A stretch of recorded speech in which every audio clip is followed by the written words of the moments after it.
प्रेरणार्थक क्रिया के संबंध में कौन सा कथन गलत है? अधिकतर धातुओं से दो दो प्रकार की प्रेरणार्थक क्रियाएं बनती हैं, बिल्कुल सही है। प्रथम प्रेरणा और द्वितीय प्रेरणा।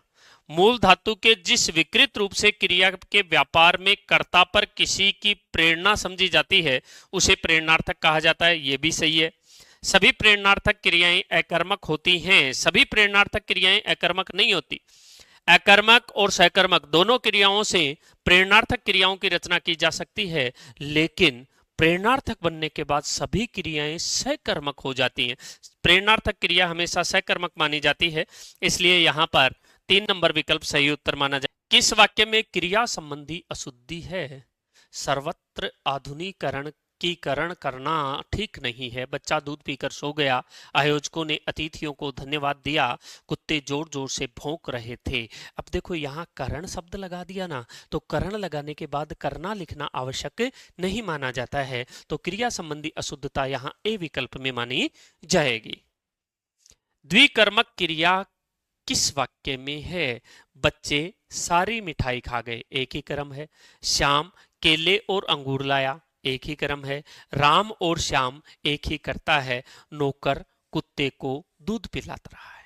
अब देखो यहां पर अगर हम देखें तो द्विकर्मक क्रिया कहां मानी जाती है?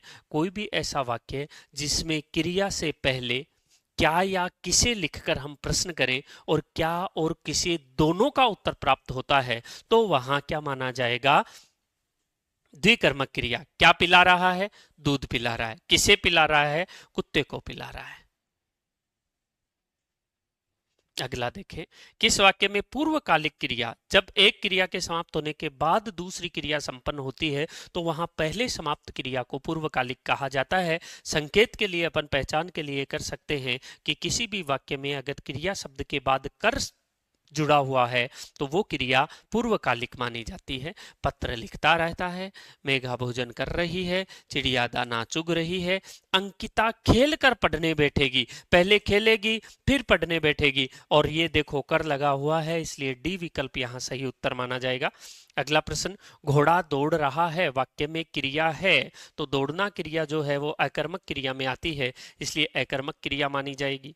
अगला प्रश्न है, जिस वाक्य में क्रिया का सीधा फल कर्ता पर पड़े उसे कहते हैं। तो देखो कर्म पर अगर क्रिया का फल पड़ता है तो वो सकर्मक क्रिया होती है, लेकिन अकर्मक क्रियाओं का फल सदैव कर्ता पर पड़ता है, इसलिए अकर्मक क्रिया मानी जाएगी। अगला प्रश्न है, प्रेरणार्थक क्रिया का उदाहरण नहीं है कि स्वयं कर्ता कार्य न करके किसी अन्य को प्रेरणा देकर कार्य करवाता है, उसे प्रेरणार्थक क्रिया कहते हैं। गोविंद ने राम को जगवाया। रमेश मजदूर को पेड़ कटवाता है। प्रशांत अनिल से पत्र लिखवाता है। वह खाना खाकर सो गया। तो यहाँ पर कर्ता अपनी मर्जी से खाना खा रहा है, मर्जी से सो रहा है, लेकिन यहाँ पर गोविंद राम को प्रेरित कर रहा है, रमेश मजदूर को प्रेरित कर रहा है और प्रशांत अनिल को प्रेरित कर रहा है, इसलिए तीनों में प्रेरणार्थक है। डी विकल्प सही उत्तर होगा। निम्नलिखित में से सकर्मक क्रिया कौन सी है? अब कई बार ऐसे वाक्य नहीं आते हैं कि साहब कर्म देखें, कहाँ नहीं देखें, केवल क्रिया शब्द आ जाए तो उससे पहले क्या या किसे लिख लो। उत्तर आ रहा है तो क्रिया सकर्मक, उत्तर नहीं आ रहा है तो क्रिया अकर्मक। हंसना, क्या हंसना, कोई उत्तर नहीं, इसलिए अकर्मक है। रोना, क्या रोना, कोई उत्तर नहीं, अकर्मक है। लिखना, क्या लिखना, पुस्तक लिखना, पुस्तक लिखना, इसलिए लिखना क्रिया यहां सकर्मक क्रिया होगी। उठना, कोई उत्तर नहीं आ रहा। किस वाक्य में द्विकर्मक क्रिया का प्रयोग हुआ है? समाचार लिखा, छात्र को पुस्तक पढ़ाई, छात्र को पुस्तक पढ़ाई। क्या पढ़ाई? पुस्तक। किसे? छात्र को। अगला प्रश्न है, किस वाक्य में सकर्मक क्रिया नहीं है? यहां कर्म आ गया पत्र, यहां कर्म आ गया गीत, बालक रो रहा है, यहां पर कर्म नहीं है, इसलिए क्या होगा? अकर्मक होगी। छात्र पढ़ रहा है, यहां पर भी कर्म नहीं है। यह कंडीशन दूसरी। जब दो वाक्यों में कर्म का प्रयोग नहीं हो तो वहां काल्पनिक कर्म का प्रयोग किया जा सकता है। वो क्या और किसी से प्रश्न लिखना है। देखो क्रिया के अकर्मक सकर्मक के लिए मैं आपको बता दूं, सबसे पहले ऑप्शन देखने हैं आपको। अकर्मक सकर्मक रूप विकल्प आधार पर ही अपन सही करेंगे। ऑप्शन में अगर 3 वाक्यों में कर्म दिया हुआ है और चौथे में कर्म नहीं है, तो जिसमें कर्म नहीं है वो अकर्मक कर देंगे। लेकिन यहाँ 2 में कर्म दे दिया, ये तो सकर्मक हो गई, लेकिन इन 2 में कर्म नहीं है, इसलिए हम क्या करेंगे, क्रिया से ठीक पहले वाक्य में, ऐसा वाक्य जिसमें कर्म कारक का प्रयोग नहीं हुआ है, वहां पर क्रिया से ठीक पहले क्या या किसे शब्द लिखकर प्रश्न करेंगे। इस प्रश्न का अगर आप लोगों के मन में कोई भी उत्तर काल्पनिक आ जाता है तो क्रिया सकर्मक है, अगर नहीं आता है तो क्रिया अकर्मक है। जैसे बालक रो रहा है, क्या रो रहा है, इसका अपने पास कोई उत्तर नहीं है, लेकिन छात्र क्या पढ़ रहे हैं, पुस्तक पढ़ रहे हैं, अखबार पढ़ रहे हैं, उपन्यास पढ़ रहे हैं, कुछ भी पढ़ सकते हैं, इसलिए ये सकर्मक होगा और ये अकर्मक। अपने को सकर्मक क्रिया नहीं है पूछा है, तीनों में सकर्मक है, इसमें नहीं है। अगला प्रश्न, जिस विकारी शब्द का प्रयोग हम किसी वस्तु के विषय में कुछ विधान करते हैं उसे कहते हैं। कामता प्रसाद गुरु ने क्रिया की परिभाषा देते हुए ये शब्द लिखा है कि विकारी शब्द का प्रयोग से हम किसी वस्तु के विषय में कुछ विधान करते हैं उसे क्रिया कहा जाता है। अगला प्रश्न, कौन सा क्रम सही नहीं है। मुकेश खाना पकवाता है, ये प्रेरणार्थक क्रिया है। घोड़ा सड़क पर खड़ा है, अकर्मक क्रिया है। पुलिस ने चोर को पकड़वाया, अकर्मक क्रिया। माधुरी पुस्तक पढ़ती है, सकर्मक क्रिया। यहाँ चोर क्या हो गया, किसे पकड़वाया, चोर को पकड़वाया, इसलिए सी विकल्प यहाँ सही उत्तर होगा। जब 2 या 2 से अधिक क्रियाएं मिलकर किसी, एक मिनट, पुलिस ने चोर को पकड़वाया, अकर्मक नहीं है, सकर्मक है। जब 2 या 2 से अधिक क्रियाएं मिलकर किसी पूर्ण क्रिया को बनाती हैं तो कौन सी क्रियाएं मानी जाती हैं। एक से ज्यादा धातुओं से, अलग अलग धातुओं से बनी क्रिया को संयुक्त क्रिया कहा जाता है। किस वाक्य में वर्तमान कालिक क्रिया का प्रयोग किया है। पूजा ने पूजा कर ली है मतलब कार्य समाप्त हो गया, भूतकालिक हो गई। वह खाना खा रहा है, इसलिए वर्तमान काल में खा रहा है, ये वर्तमान कालिक क्रिया हो जाएगी। खा लिया होगा मतलब समाप्त कर दिया। जयपुर पहुंच चुके थे, ये भी भूतकाल है, तीनों में भूतकाल, इसमें वर्तमान काल। बच्चे सो गए हैं, वाक्य में कौन सी क्रिया है। बच्चे सो गए हैं वर्तमान कालिक क्रिया नहीं है, भविष्यकालिक क्रिया नहीं है, लेकिन भूतकालिक क्रिया अवश्य है। किस वाक्य में एक कर्मक क्रिया का प्रयोग नहीं हुआ। सचिन क्रिकेट खेलता है, एक कर्मक है। लता गीत गा रही है, एक कर्मक है। उसने मुझे गाना सुनाया, क्या सुनाया, गाना सुनाया। किसे सुनाया, मुझे सुनाया, इसलिए सी विकल्प यहां सही उत्तर होगा। अगला प्रश्न है, किस वाक्य में नाम धातु क्रिया का प्रयोग हुआ है।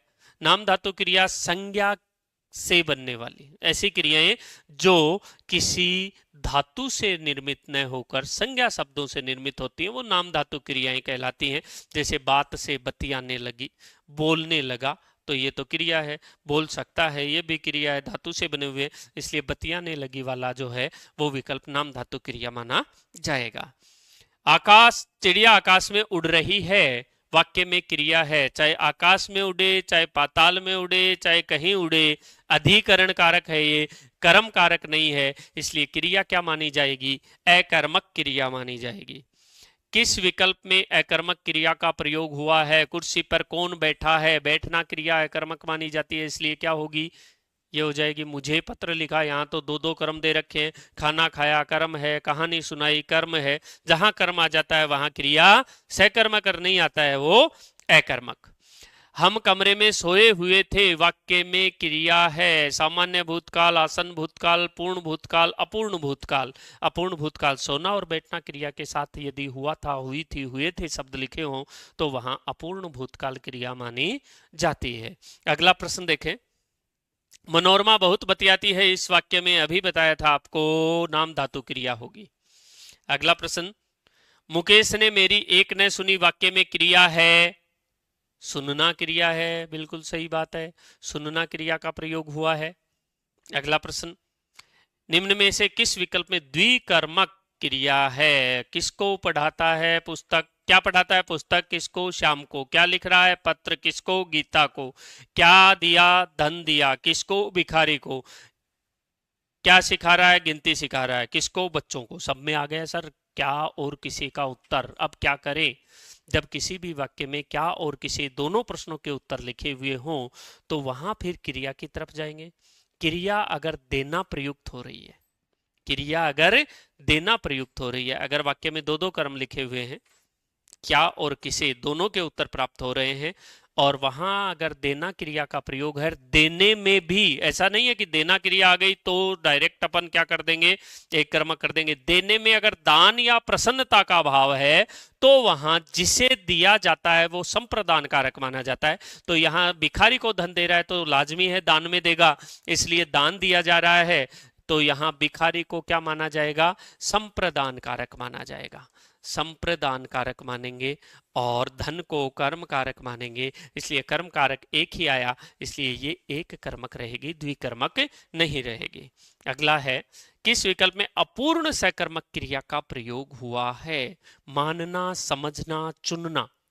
मानना, समझना, चुनना क्रियाएं जब प्रयुक्त होती हैं तो वहां सदैव अपूर्ण सकर्मक क्रिया मानी जाती है। तो यहां पर यह समझना क्रिया आई है, इसलिए अपूर्ण सकर्मक क्रिया वाला विकल्प 3 नंबर रहेगा। जिस क्रिया की रचना संज्ञा, सर्वनाम अथवा विशेषण के आधार पर की जाती है वो नाम धातु क्रिया कहलाती है। अभी आपको बताया था धातु से न होकर संज्ञा, सर्वनाम, विशेषण से क्रिया की रचना हो। माता नौकर से बच्चे को दूध पिलवा रही है, वाक्य में प्रेरक कौन है? देखो, माता ने प्रेरणा दी किसको? नौकर को, तो माता प्रेरक हो गई। नौकर भी काम नहीं कर रहा, नौकर प्रेरणा दे रहा है किसको? बच्चे को, तो नौकर भी प्रेरक हो गया। तो माता और नौकर दोनों ही इस वाक्य में प्रेरक माने जाएंगे। अगला प्रश्न देखें, बच्चे घूमने गए हैं, वाक्य में क्रिया का भेद है, संयुक्त क्रिया है। कैसी क्रिया है? संयुक्त क्रिया। अगला प्रश्न, यशोदा मोहन को सुलाती है, ये प्रेरणार्थक क्रिया मानी जाएगी क्योंकि मोहन मर्जी से नहीं सो रहा, यशोदा उसे प्रेरित कर रही है। उसने बहुत रोना रोया। देखो, जब कोई भी वाक्य होता है उसमें अगर क्रिया जिस धातु से बनी हुई होती है उसी धातु से बना हुआ शब्द एक और लिख दिया जाता है तो फिर उसे कर्म कारक मान लिया जाता है। तो ऐसे अगर अगला लिख कर दे दे अपने को, रोना रोया, ऐसी क्रियाएं, दोनों शब्द एक ही धातु से बने हुए हैं, ऐसी क्रियाओं को सजातीय क्रिया कहा जाता है और सजातीय क्रिया सदैव सकर्मक मानी जाती है। अगला प्रश्न, किस विकल्प में अपूर्ण अकर्मक क्रिया का प्रयोग हुआ है? तो होना, लगना और निकलना क्रिया जहां प्रयुक्त होती है वहां अकर्मक क्रिया होती है। और होना क्रिया कहां होती है? जब किसी वाक्य के अंत में है, हूं, था, थी, थे शब्दों से ठीक पहले कोई क्रिया शब्द न होकर कोई संज्ञा, सर्वनाम, विशेषण या अव्यय शब्द होता है तो वहां क्रिया होना मानी जाती है। मैं एक अध्यापक हूं शब्द आ गया, इससे पहले संज्ञा शब्द है, इसलिए ये होना क्रिया मानी जाएगी। पढ़ाता हूं क्रिया शब्द है, पढ़ रहा हूं क्रिया शब्द है, इसलिए यहां पर होना क्रिया केवल इसी में आई है। ए नंबर विकल्प यहां सही उत्तर होगा, ये अपूर्ण अकर्मक क्रिया।